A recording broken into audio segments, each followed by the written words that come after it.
South African most famous politician, Julius Malema, is in town, is in Ghana, and he is the founder of the Economic Freedom Fighters, and he was being invited by Arise Ghana Dialogue, meaning he was going to have a word with us, and he has taken us through a lot. So let us look at some of the things that he talked about during the program. Julius Malema is saying that revolution. Yeah, Julius Malema just said, obi a politician bi ano, wonye traditional leader and wonye traditional ruler. So what say wotna amamunu ma to da kingdom come there. I was a traditional ruler position bi na wodi na politics there. Yenye ne say wo betena so a, what is so ade say wo ye ogene. And I said, we will be sad. What I say, African, you guys say, yeah, you want to say the drunk master. Drunk master, and he said, you dream room, but you didn't quite ever saw a big kid. And also, you took one among nothing so catastrophe, project, can't be. I must say, IMF and control the entire African continent. We think that the IMF is a which we have why any answer a catastrophe project any country and and then Julius Malema has also made it clear, says, we are former president. A new one a you are supposed to be a statesman because all former president are state limit your car, on bet your BBM, and until you have 10 state functions. Now what transfer penny na bano ekwa muhim or baba judgment e dey for in Africa when you become a former president and just abano o check ngano financial tempo African zimu bia enim faso eno nso no enya bia ebetumi aboare many others na Julius Malema wakasa edia fa ho. I want to say this, xenophobic people are people who suffer from self-hate. Because when you love yourself, you will never hate another person. A black person who looks like you should serve as a mirror to you. When you look at that black person, you must see yourself. And therefore, you cannot say that people from Ivory Coast are not needed here in Ghana. They are taking our jobs and our opportunities because there is no Ivory Coast, there is no Ghana. There is no Nigeria, there is no South Africa. There is no Liberia, there is no Botswana. There is Africa. Because we never determined these artificial borders.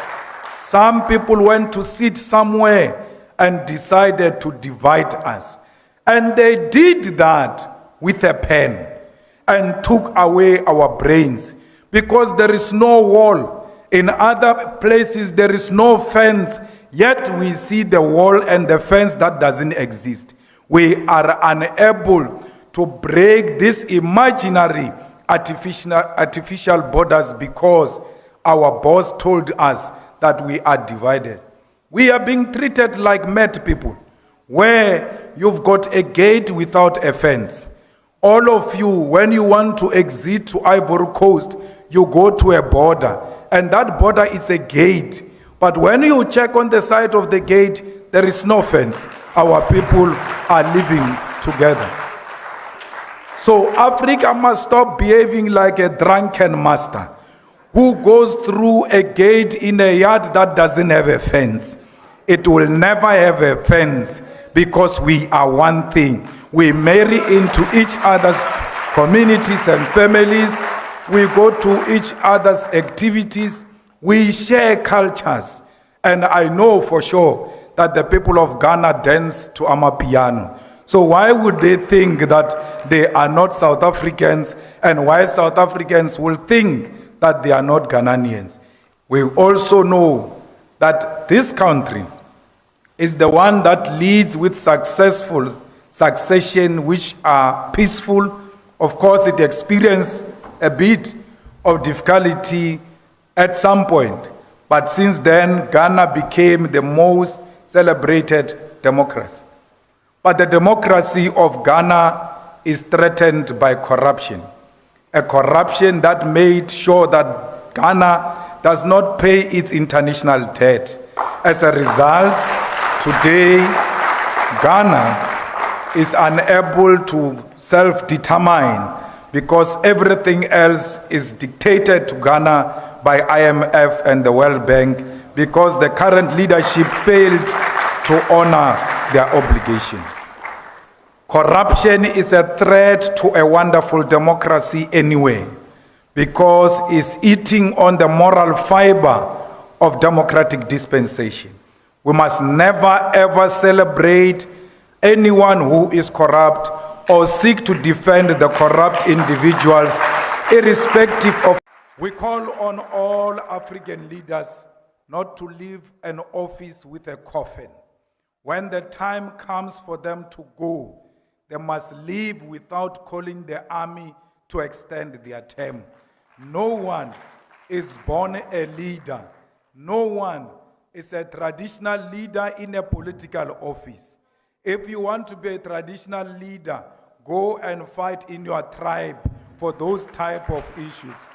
We don't subscribe to people who want to leave a political office with a coffin. We will still give you a state funeral because you are a former president. We will still pay you pensions and give you protection and take care of you as long as you respect those who came after you. You have to ensure that democracy matures in such a manner in Africa, where the previous president does not make it his business to fight the current president. You must allow the new to lead with all their faults because you are the same. It doesn't mean you are perfect. The young ones who are coming after you will challenge the current one. No African leader who is on retirement should lead from the grave. They must all be like all other progressive former presidents who are statesmen at home, waiting for courtesy visits and consultation and attending to honor state functions. Those are the duties of former presidents because Africa must be stable. Africa must go through democracy at all times. And elections in Africa should never mean the blood on the floor. We Africans must hate seeing our own blood.